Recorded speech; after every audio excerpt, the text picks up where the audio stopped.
안녕하세요. 할인 조선생입니다. 이번 영상에서는 투자를 하기 위한 최적의 시기가 언제인지에 대해서 이야기해 보려고 합니다. 이 글을 쓰고 있는 지금은 2023년 10월 21일 토요일입니다. 일단 오늘이 투자하기에 최적의 시기인지 알아보기 위해서 시황을 한번 알아보겠습니다. 네이버에서 주요 뉴스를 클릭해 보았습니다. 먼저 카카오그룹의 주가가 곤두박질 쳤다는 기사가 보이네요. 한때 삼성전자, 네이버 등등과 함께 국민 주식이라고 불리기도 했는데 투자자의 고통이 이만저만이 아닐 듯합니다. 가축 전염병이 돌아서 전국 축산농가가 비상이라는 뉴스도 보이고요. 고금리가 장기화되어서 회사채 시장에 긴장감이 돈다는군요. 논란의 배터리 아저씨도 메인의 한 칸을 차지했습니다. 증권사 리포트 70%가 목표가를 하향했군요. 그 와중에 중국이 중국해 아래로 스크롤을 내려보겠습니다. 미국의 국채 금리 쇼크에 이팔 전쟁까지 일어났고요. 미 연준 비둘기파 인사도 금리 인하가 없다고 말했답니다. 이거 좋은 뉴스가 잘 안 보이는데요. 좋은 뉴스가 나오길 바라며 한 번만 더 스크롤을 내려보겠습니다. 84% 추락한 SK바이오사이언스. 중국 한마디에 급락한 2차전지. 하루 만에 다시 6만 전자로 떨어진 삼성전자. 하반기에 마이너스 51%의 수익률을 기록한 서학개미. 영풍재질 사태. 드디어 마지막에 넷플릭스에 대한 좋은 뉴스가 하나 있습니다. 뉴스를 보니 어떤 느낌이 드시나요? 부정적인 뉴스가 압도적으로 많은 느낌적인 느낌입니다. 지금은 과연 투자하기 좋은 시기일까요? 나쁜 시기일까요? 여러분은 어떻게 생각하세요? 제가 아는 지인 중 한 명이 곧 결혼을 합니다. 신혼집을 매매로 할지 전세로 할지 고민하다가 결국 전세로 구했다고 하더군요. 그 이유를 물어보았습니다. 신혼집을 매매로 사려고 하니 주택담보대출을 내야 하는데 지금 금리가 너무 높아서 부담스럽다는 것이었습니다. 저는 고개를 끄덕이고는 집으로 돌아오면서 제가 가지고 있는 아파트의 시세를 검색해 보았습니다. 정고점 대비 엄청나게 많이 하락해서 거래되고 있더군요. 지금 현금을 가지고 있는 사람들은 정말 좋겠다는 생각을 잠시 하다가 갑자기 이런 생각이 들었습니다. 지금은 금리가 올라서 아파트 가격이 떨어졌다고 하는데 금리가 낮아지면 아파트 가격이 올라갈 것 같은데 그럼 결국 쌤쌤 아닌가?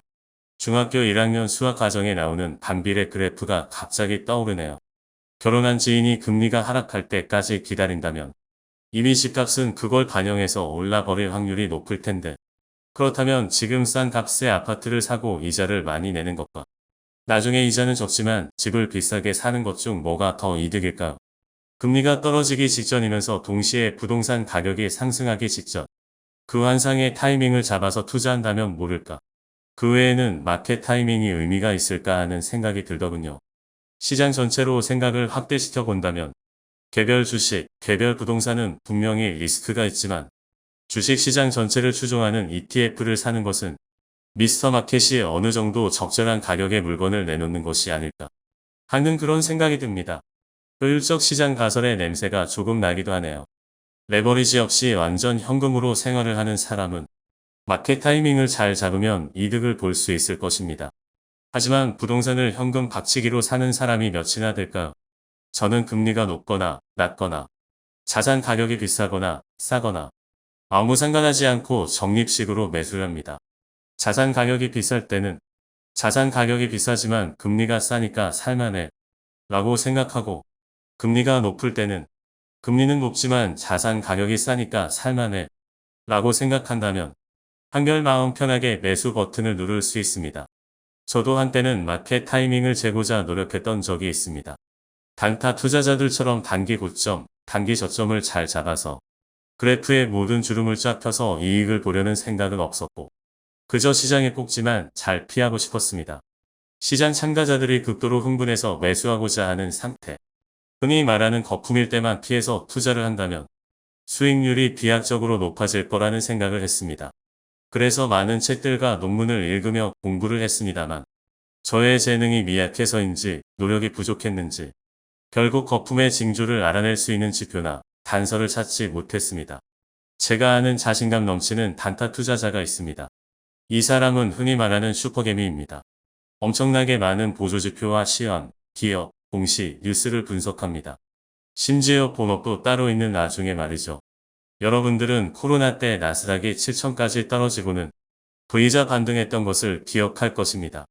그때 이 사람은 세상이 미쳐 돌아간다고 했습니다.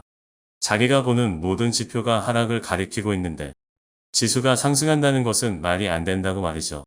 나스닥이 전고점을 돌파했을 때는 물론이거니요.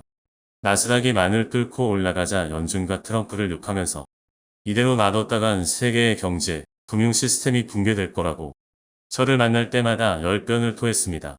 그리고 모두 다 알다시피 전 세계에 풀린 엄청난 유동성의 힘으로 나스닥 지수는 16,000까지 올라갔습니다. 어느 순간부터 이 사람의 열변을 더는 들을 수 없었습니다. 이 단타 투자자가 멍청해서 고점 예측에 실패한 것일까요?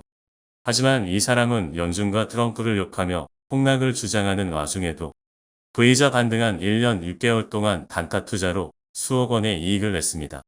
입만 다물고 있었으면 참으로 완벽했을 텐데 말이죠. 이처럼 주가의 고점을 예측한다는 것은 어려운 일인 것 같습니다. 어찌되었든 저는 거품을 예측하는 것마저 포기했기 때문에 돈이 생기면 그냥 적립식으로 매수합니다. 우리가 거품이라고 생각했던 부분이 사실은 상승의 초입에 불과할 수도 있습니다. 반대로 우리가 바닥이라고 생각했던 부분이 사실은 하락의 초입에 불과할 수도 있는 것이죠. 지금의 하락은 과연 대세 하락의 시작일까요? 아니면 반등 직전의 단기적 하락일까요? 혹시 제 영상을 보시는 분들 중에 자산시장의 거품을 판단할 수 있는 방법을 아시는 분은 댓글에 달아주시면 제가 평생 고마움을 마음에 담고 살아가겠습니다. 그런 말 나온 김에 오늘도 배당받은 달러로 매수 버튼을 누르러 가겠습니다. 그런데 오늘이 토요일이군요. 여러분들도 좋은 주말 보내시고 영상 봐주셔서 감사합니다. 할인 조선생이었습니다.